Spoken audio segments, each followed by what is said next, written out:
Welcome to BRK news. This is వియవర్బా.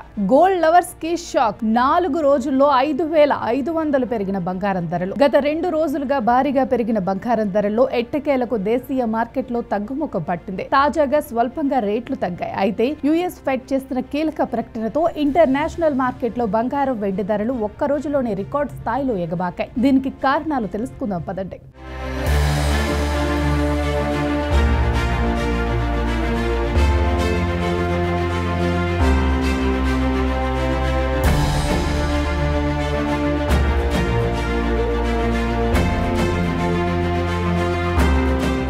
Deepavali తర్వాత బంగారం ధర తగ్గడంతో ఇంకా దిగి వస్తుందని అనుకున్నారు అంతా. కానీ గోల్డ్ రేట్ భారీగా పెరుగుతోంది. 4 రోజుల్లో బంగారం ధర 5,500 పెరిగింది. ప్రస్తుతం హైదరాబాద్ లో తులం బంగారం ధర ఎంత ఉందో ఇప్పుడు తెలుసుకుందాం. బంగారం ధర మళ్లీ బగ్గుమంటుంది. ధర మళ్లీ పెరుగుతోంది. గత 4 రోజుల్లో బంగారం ధర 3 సార్లు పెరిగింది. ప్రతిసారి బంగారం ధర భారీగానే పెరిగింది. గత 4 రోజుల్లో మాత్రం గోల్డ్ రేట్ 5,500 పైనే పెరగగా కిలో వెండి ధర 9,000 పెరిగింది. నవంబర్ 12న హైదరాబాద్ లో బంగారం ధరలు భారీగా పెరిగాయి. స్వచ్ఛమైన బంగారం 10 గ్రాముల ధర ఏకంగా 2,290 రూపాయలు పెరిగి 1,25,510 రూపాయల నుంచి 1,27,800 పెరిగింది. ఇక 22 క్యారెట్ల బంగారం ధర చూస్తే ఇవాళ 2,100 పెరిగి 1,15,050 నుంచి 1,17,150కి చేరుకుంది. ఇక 18 క్యారెట్ల గోల్డ్ ధర 1,720 పెరిగి 94,130 నుంచి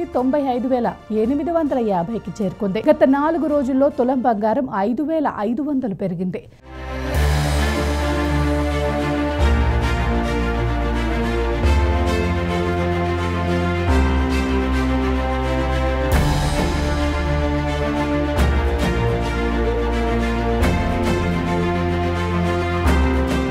హైదరాబాద్ మార్కెట్లో వెండి ధరలు కూడా బాగా పెరిగాయి. ఇవాళ కిలో వెండిపై 9,000 పెరగటంతో 1,82,000కు చేరుకుంది. గత 4 రోజుల్లో కిలో వెండి ధర 17,000 పెరిగింది. మల్టీ కమాడిటీ ఎక్స్చేంజ్ లో కూడా బంగారం వెండి ధరలు పెరిగాయి. గోల్డ్ డిసెంబర్ ఫ్యూచర్ 0.35% అంటే 440 పెరిగి 1,26,905 ధర ట్రేడ్ అవుతుంది. సిల్వర్ డిసెంబర్ ఫ్యూచర్స్ 1.58% అంటే 2,554 పెరిగి 1,64,645కు చేరుకుంది. గ్లోబల్ మార్కెట్ లో ఔన్స్ బంగారం ధర $4,200 దాటింది. $4,004 దగ్గర ట్రేడ్ అవుతుంది. ఔన్స్ వెండి ధర $53 దాటిస్తుంది. ప్రస్తుతం $53.85 దగ్గర ట్రేడ్ అవుతుంది. అమెరికా డాలర్ బలహీనపడటం, అమెరికా ప్రభుత్వ షట్డౌన్ తాత్కాలికంగా ముగిసిన వార్తలతో మార్కెట్ లో మళ్లీ ఊపు కనిపించింది. అమెరికా చట్ట సభ్యులు తాత్కాలిక నిధుల బిల్లును ఆమోదించడంతో ఫెడరల్ ప్రభుత్వం మూతపడే ప్రమాదం తప్పింది. దీంతో పెట్టుబడిదారులు